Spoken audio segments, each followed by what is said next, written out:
Good day, sir. Good day, my beautiful angels. How are you? Well, fine, sir. This is lovely. Please, we are not in the studio. This is not Obiro's studio. We know, sir. I love this.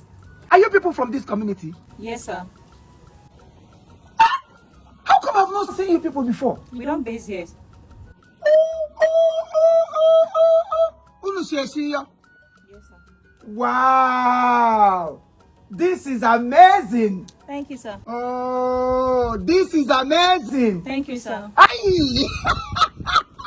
Yeah, when they're quite anywhere. I never quite a yana to yeah, what a twins question. Twins question here will have a uniform. That shows you they are twins. You people are lovely. Thank you, sir. Are you married? No, sir. You are single? Yes, sir. And searching? Yes, sir. Search not. Search not. My son is capable of taking both of you. Even though my son was using Coca-Cola, but I can manage. I love what I'm seeing. Thank you, sir.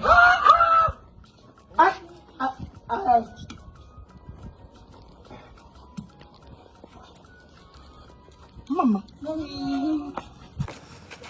what are you doing here? Wait a minute. What do you call her mommy? Yes, sir. Is she your mother? Yes, sir. Yeah. This thing. Get one. Now, mom, this thing. Get up the waggy. I go there. You may marry a quego. May lion that eat twins, chop over. So now you burn them. Look at beautiful. And what are you asking them? Why won't I ask them? Who are you to ask them? Why won't I ask them? What you? So all this praises and beautiful. God will use mama punish you now. We then can nebo boni. Eh? What are you looking for?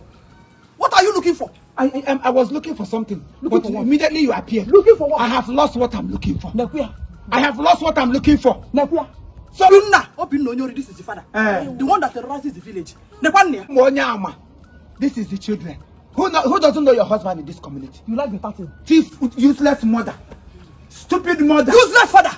Stupid mother. You are not showing your shit. Let waste my precious time. Like mother, like children. Can you give birth to anything good? Is it not something like you? Muke, have you forgotten? Mama, have you forgotten what I did to your husband? I mean, stay behind. Have you forgotten? Stay behind. Stay behind. Wait. One. I think you too. What can you do? Because you born nonsense children. You're fine. I just try to stay here. They try to give them their life. My children are not fine. Look at you.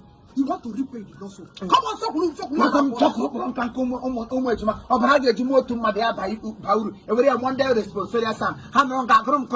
Yes, ma'am.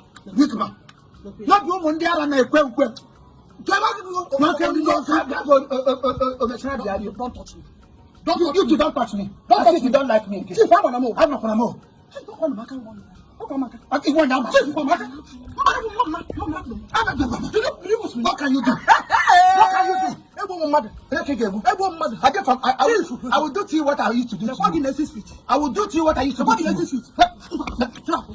One, togetherness will move. So now then be just I've not seen Ejima before. Get home and get help also. No, come close to me. These people should go to prayer and ask God to liberate you from dangerous mother. Go and stop your evil deeds.